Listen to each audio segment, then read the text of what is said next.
Round mar ariyo mag Piem mag Autocross Rally Championship ne obagi e gwenge mag Stony Athi e kaunti Machakos.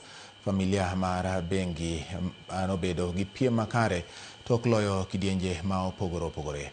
Alan bengi norieny e kidieny mar Bet Junior Bagi kendo yombo Sin Jumbi gi Gibran Mohamed manotieko thuolo mar ariyo gadek kaka luore no.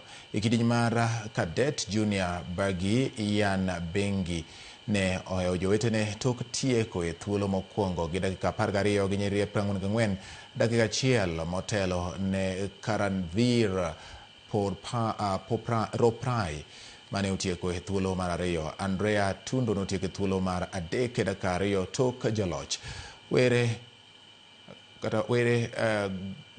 Gurdip Singh notieko e thuolo mar ariyo e kidieny mar wheel drive turbo buggy.